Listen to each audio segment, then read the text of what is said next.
طبیعیه که خیلی از مسائلی که راجع به جنبش سبزه مسائل داخلی ایرانه، ولی همونطور که بارها با مهمانمون صحبت کردیم یکی از مهمترین جنبه‌هاش در واقع ژئوپلیتیک اون منطقه است و به خصوص رابطه ایران جمهوری اسلامی با امریکا و با اسرائیل یا عدم ارتباط ایران با اسرائیل.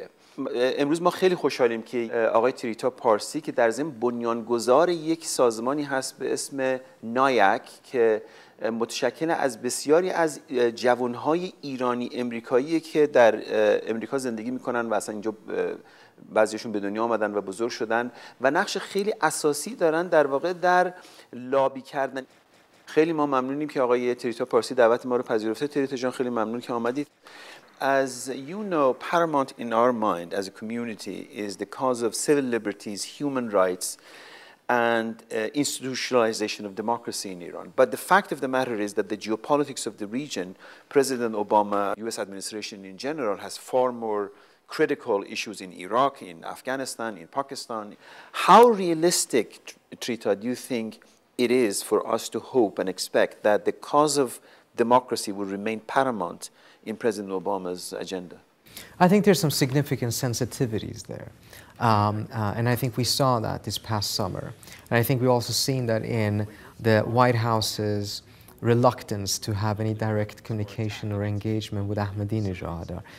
You're not going to see the Chavez photo op with Obama. But you have many other concerns that the administration is focused on. And one of the challenges that I think pro-democracy activists in the United States have had is that there seems to be what I would view a false sense of competition between the nuclear clock and the human rights clock. So to give you an example, currently the administration is working on gaining the votes of several countries in the Security Council and beyond for sanctions on Iran.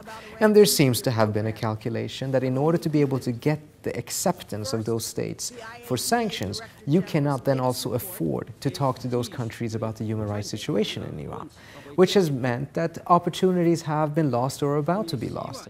There are things that can be done to give much more attention to the human rights situation, but there seems to have been a calculation that if that is done, that will complicate the nuclear matter. Mm-hmm. Let me ask you something about the sort of historical force of pro-war warmongers in the U.S. Capitol. As you know, as recently as the other day, Senator John McCain yet again said that somebody has to pull the trigger on Iran. Are you successful in any way to reach to their constituency, to change their perspective in terms of Iran and what is best for U.S.-Iran relations? I think that's a great question. And I think it's worth pointing out at first that the drums of war that currently are being heard in the United States, and that you're right, they continue to be heard, are heard outside of the administration. These are not drums of war that are coming from inside the administration. Now, I have my personal worries that some of the paths that the administration is pursuing may inevitably lead to such a war scenario nevertheless. But I'm not seeing any indication that there's a deliberate plan or willingness to pursue that path. The same cannot be said about some of the elements outside of the administration. Now, when it comes to their constituencies, some headway has been made. In fact, a lot was made during the Bush administration itself, and it was very interesting to see back then that there was a very strong conservative voice in this country against war. In fact, at times it was some of the strongest voices against a war scenario that came from the conservatives themselves. And that showed a split within the Republicans, particularly between the neoconservative elements and the more older conservative, traditional conservative viewpoints. I think those splits are still there, and they're still probably as valid as before. We just don't hear about them as often because they're not in the limelight, because they're not in the White House. But those splits are there, and those will be visible and probably increase if we, unfortunately, were to reach a situation in which war once again would be a mainstream option on the table. Mm-hmm. Let me ask you a question about outside the Beltway. You are also somebody who lives in the United States, your families, like the rest of us, etc. How successful do you think NIAC, or by extension the Iranian community, has been in reaching out to American public in general, not the administration, one sort or another, in order to convey to them that something extraordinary is happening in Iran, and they should pay attention to it and endorse and support it. I think the Iranian American community should be commended for having done quite a lot. If you take a look at the community today and compare it to 8, 6, 10 years ago, it's a significant difference. I remember we do a lot of workshops around the country, teaching Iranian Americans to get more politically involved, teaching them how the political system works. 8 years ago when we started, people were afraid of voting. They were afraid of registering to vote, thinking that perhaps the FBI would get their address, as if that is a really legitimate concern. That is not the situation right now. You saw as the country has become more politicized, so has the community. You see Iranian Americans voting in very large numbers compared to the past. You see them fundraising for candidates in a way that absolutely did not take place 10 years ago. So you've seen that. But what is really fascinating is that the one spark that really caused the community to increase its activity did not come from here. It came from inside of Iran. One of our board members said something very interesting, saying that for so long the Iranian American community had worked so hard to improve its own image. They wanted to be separated from some of the more radical elements or those pumping their fists and yelling death to America. They wanted to create an identity that was separate from that. And whether enough attempts were made or not, we cannot really say it succeeded. But what did succeed in changing the image of the Iranian Americans was the courage of the Iranian people this past summer, which really caught the attention and the imagination of the American people. And the Iranian American community played an important role to then convey and interpret what was happening in Iran to a larger American audience.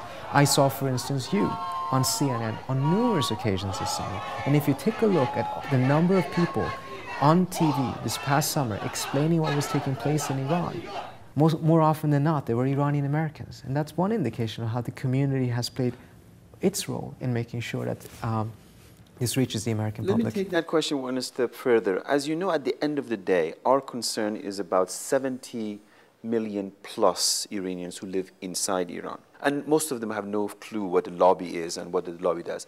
How would you explain to Iranians, particularly young generation active in the Green Movement, struggling for the cause of civil liberties, the significance of what NIAC does for them inside Iran?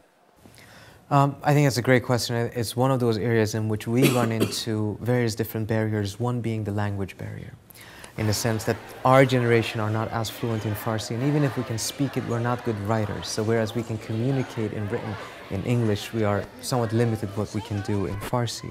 But my own impression, based on the emails we receive and other communication, is that a lot of people there follow what we do and do understand what we're doing. And one of the key things that they have come to understand is to really reduce their expectations about what the United States can or should do. Too often, Iranians think that the United States have the capability to do almost anything.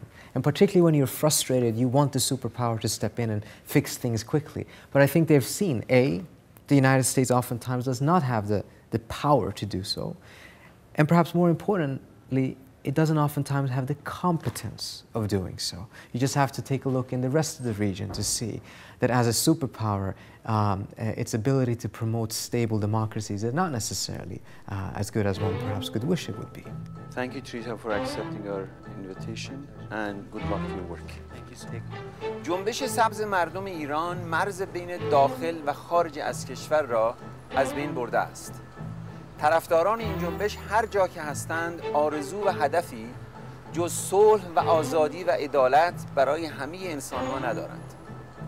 تجاوز ارتش اسرائیل به کشتی‌های غیرنظامی حامل مواد امدادی برای مردم ستمزده و تحت محاصره غزه در 10 خرداد که منجر به کشته و زخمی شدن جمع کثیری شد، بار دیگر سرشت ستیزگر اشغالگران سرزمین‌های فلسطینی را به روشنی تمام نزد مردم جهان آشکار ساخت. خشونت ورزی و عوام فریبی‌های رژیم اسرائیل با ترفندهای رژیم حاکم بر ایران مشابه است.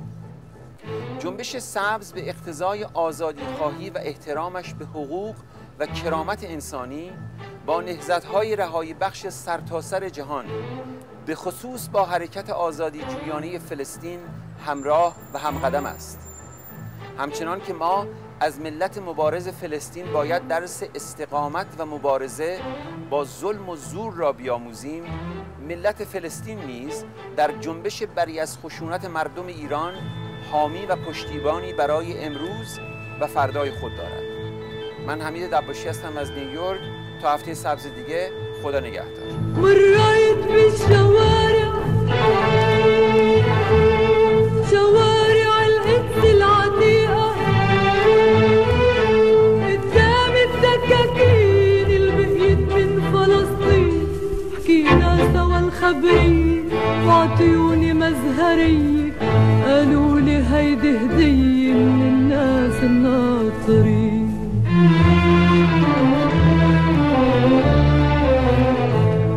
ومشي